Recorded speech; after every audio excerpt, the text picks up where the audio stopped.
Are you guys ready? Yeah, we're rolling. We're going. All right. So, Steven, what was and is the number one difficulty that you've had with your dyslexia, even though you've just been diagnosed only a few years ago? Yeah, 5 years ago I was diagnosed as having been dyslexic for my entire life, and which explained a lot of things. It was like the last puzzle part in a tremendous mystery that I've kept to myself all these years.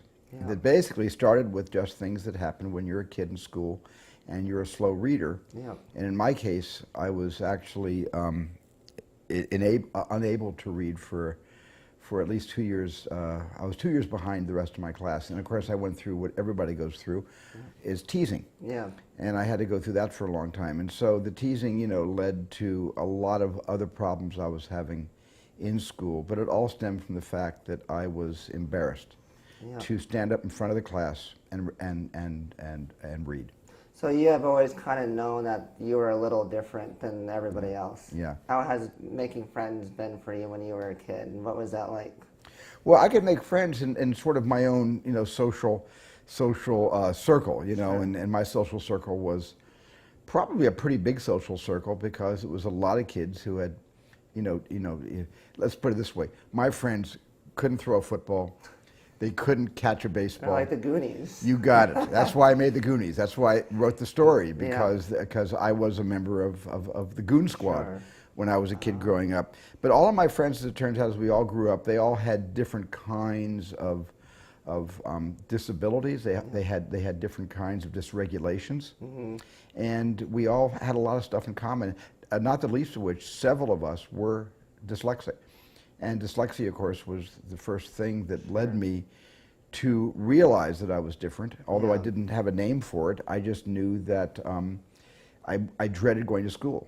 Because if I was called on, Sure. and I was told to stand in the front of the class and open my book and read from the book in the third grade, that day would be another long day in a long series of the worst days of my life. Was there ever a teacher that said, because normally the curing of dyslexia or the coping starts with a caring teacher saying, there's something a little different about you and I would like to help you. Was there ever a teacher that said, we should work on this together? Yes, there was. There were teachers that didn't quite understand why I was so behind the rest of the class in my reading skills, and talked to my parents about it. But there was nothing. We're talking about the 1950s, and there was not a program. There were not books being written about dyslexia. Nobody diagnosed me as being dyslexic, and so all they could do was assume that I wasn't studying hard enough, that I wasn't reading hard enough, that I was perhaps lazy. Yes.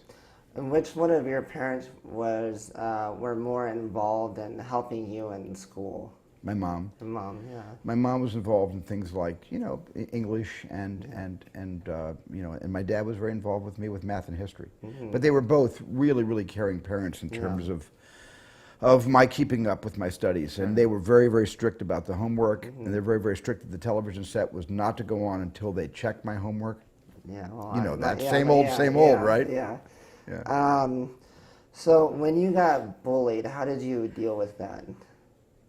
I got bullied. I dealt with it by making movies. Yeah. I mean, making movies was my cover-up. What was the hardest time for you in the school that you remember? Well, it was just that period, I think, of probably junior high, I would say, in about 7th, 8th grade, and also some high school. I think junior high.